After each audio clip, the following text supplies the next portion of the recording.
嗨，大家好，我是柏林。自由行大家都爱，但要安排行程有点麻烦，对吧？这次我们直接参加了当地一日的旅行团，什么都不用烦恼，让你身体放松，脑袋放空，轻松玩整天。这支影片记录我们的实际体验心得，希望对正在规划行程的你有点帮助咯。早安，今天我们要来去参加一日旅行团，要来去新天鹅堡。现在时间大概早上快8点吧，从饭店要走到今天旅行团的集合地点，大概要10分钟左右。我们到了我们的集合地点，这边8号的巴士月台。今天这个一日游的行程呢，也是小猪在 Klook 上面找的。第一站是先到上阿马高，然后再到维斯教堂，最后到新天鹅堡，总共踩3个点。比较方便。到这边的时候要先找导游点名，我们是5号。我们的巴士来了，等一下叫号码上车。第一站我们来到了上阿马高，哦，整个都在下雪，超赞。来到欧洲的第一场雪，忘记带伞。身为基隆人，出门应该要随身带一把伞。小猪下雪啦！啊，雪真的越下越大哎，我好像很少遇到这么大的下雪经验。小猪 style。就是看到这种面包店，一定要走进去。小猪 style， 可以来买一下他们这个蛮有名的，我不知道这是什么面包哎，但它形状就蛮好辨认的。我们买到了一个德国结跟一个可颂面包，看起来都很好吃。参加这种一日旅行团的好处就是会有导游跟你讲故事。这个小镇呢，它在16世纪初的时候呢，有受到黑死病的影响，也是死很多人。当时的医疗科学知识也不够发达，当时有许了一个愿望，就是说，如果这个黑死病能够结束的话，他们就每隔10年会表演耶稣受难记的故事。这个愿望就许完之后呢，听说好像黑死病就差不多要结束了，他们就持续的每隔10年就这样一个表演，就是持续到现在。最近的一次表演是在2022年的时候，所以如果下一次想要来看这边的表演的话，可能要2032年。我们沿路经过了很多这种可爱的店，这只熊超可爱的，面相很好，面相很好的熊。这个小镇的建筑物上面几乎都有这种很赞的历史故事的壁画，都画得蛮精美的。沿路可以看到蛮多间都有不同故事，宗教故事也好啊，或者童话故事也几乎都有。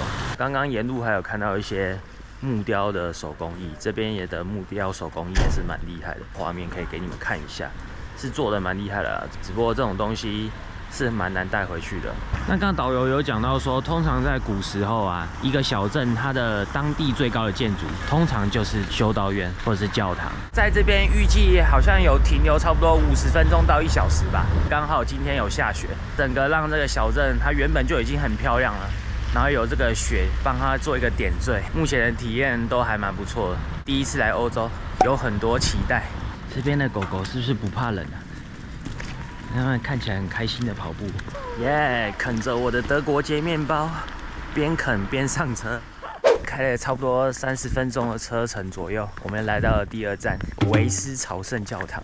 这边也是有一些蛮厉害的故事，我觉得我们的导游在车上都蛮尽责的，就是都有跟我们介绍一下这些地方的典故。我很少没有在就是巴士上面睡着的，通常那种晃来晃去啊，或者是导游在讲故事的时候，真的很容易睡着。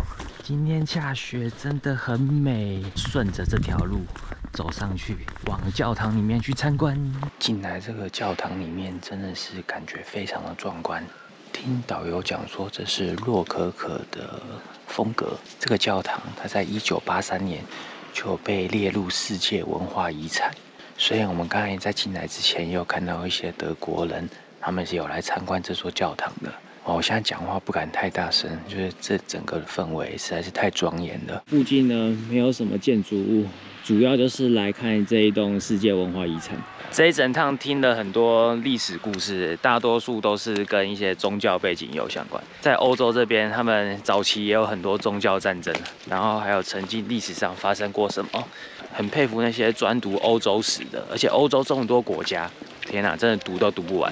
这个地方我们也是短暂停留半小时。现在时间是11点30分，等一下就要准备再去下一个景点，应该就是新天鹅堡了。我们来到新天鹅堡这边了。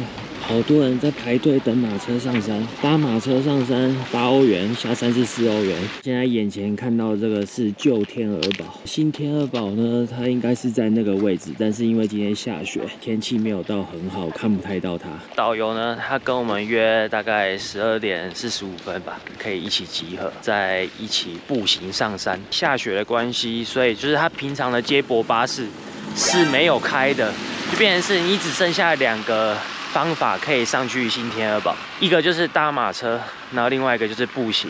那我们现在还有点时间，所以我们就先来去看一下，就是阿尔卑斯湖。然后他也说这叫做天鹅湖，前面这就是天鹅湖了，雾蒙蒙，下面是真的有天鹅是不是？这种天气他们不会冷的。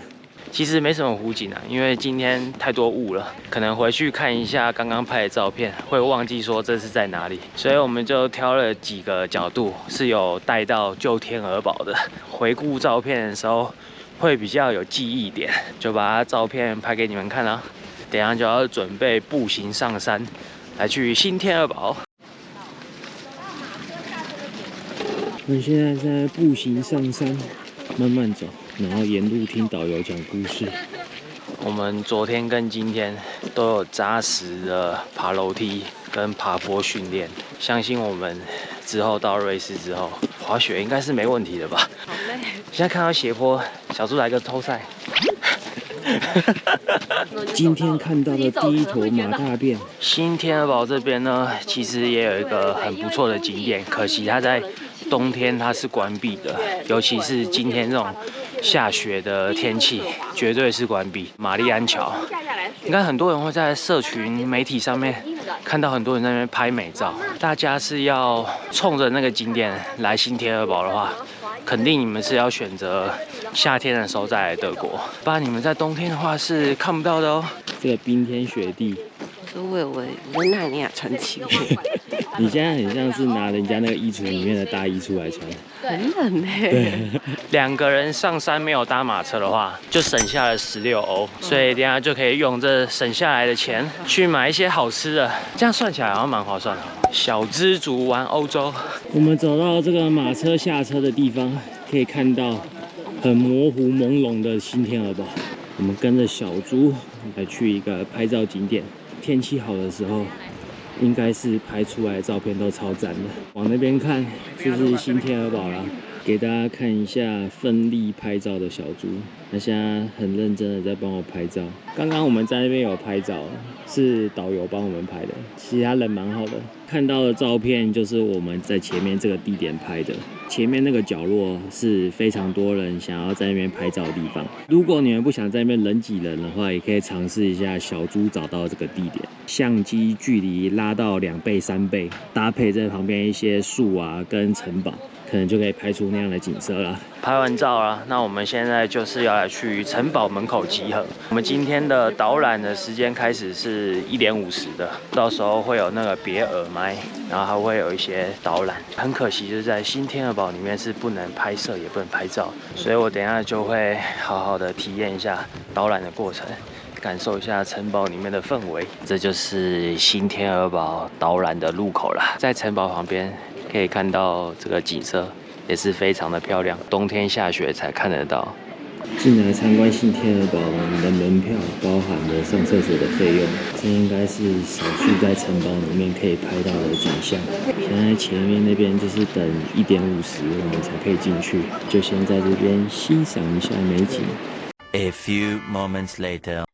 我们刚从后面的新天鹅堡出来了。从我们拿到那个语音导览到整个语音导览结束，大概花了30分钟的时间。语音导览结束之后，它后面其实还有一些可能影音导览室，你可以坐在那边看它的故事。我说他就是在讲一下新天鹅堡它的建筑的历史，其实是这个新天鹅堡是还没有建完的哟。简单跟大家分享一下，可能进去导览的话，你可能会经过哪一些设施啊？基本上都会有一些国王的寝室啊、国王的办公室，还有看到一些可能整个新天鹅堡它应该要有的完整的样貌。它有做一个蛮大的模型在那边。出来之前，还有经过他们的以前的厨房。厨房跟我们在看那个电影的时候，厨房就长得很像。这一趟是比较可惜的地方的话，就因为冬天嘛，刚刚有讲到那个玛丽安桥是没有开放的。所以你没有办法，就是从玛丽安桥那边看到它新天鹅堡的背面。啊，你说什么？你不是夏天要带我来啊？可以啊，因为我们这次是冬天来，反正这次的遗憾，我们可以之后有机会，然后我们选择是夏天来德国，就可以玩自驾游，把新天鹅堡还有国王湖一起安排进去。耶！因为夏天的话。开车自驾我会比较不担心，有点遗憾，下次再来。最后我还是蛮推荐，就是如果你们有来看新天鹅堡的话，进去的门票钱不要省，我是觉得里面蛮值得一看的。觉得建筑技术也蛮厉害的，它是建在2座山峰的上面呢。哦，对，其实蛮屌的。而且你要想一下，以前是没有什么起重机那些，对啊，这些盖城堡这些建材石头是怎么运上来的？金字塔之谜是吗？我在想说，是不是不知道累死多少匹马？难怪刚刚马很厌世。对，马看起来蛮累的。上山的马儿，加油！拜拜。我们好不容易走下来了，但是商店关门了，还有旁边它有这种自动贩卖机的。像我刚才买的这个三明治，贩卖机它是可以 Apple Pay 的，还算蛮方便。然后旁边这边也有咖啡的贩卖机，杯 Americano， 它现在正在做。这样一个三明治加上一杯乐美式，7.5欧元。我跟小猪2个人就这样子顺利的完成一餐，超级省，7.5欧都还没办法往上坐1个人的马车。回到慕尼黑啦，现在时间是晚上的6点，然后总算是全部结束啦。走路回饭店的路上，再简单的回顾一下今天一整天的行程。8点10分开始集合，然后到刚刚晚上6点结束。一日游呢，总时数长达10个小时。好处呢，就是说你可以去比较远的地方，因为像我们自由行嘛，冬天没有开车。如果你要到比较远的地方，跟这种一日团有专属的司机跟导游是蛮好的。晚上6点结束，晚餐你还可以自己选择要吃一些什么，然后再去哪边逛逛，我觉得都是还蛮好的。那我们今天一日游的行程就用影片跟大家分享啦，希望可以对大家的行程安排有一些帮助。今天就先这样咯，大家晚安，拜拜。拜。OK， 这集影片就在这边告一个段落。如果你喜欢的话，请帮我按赞、订阅、分享，谢谢大家。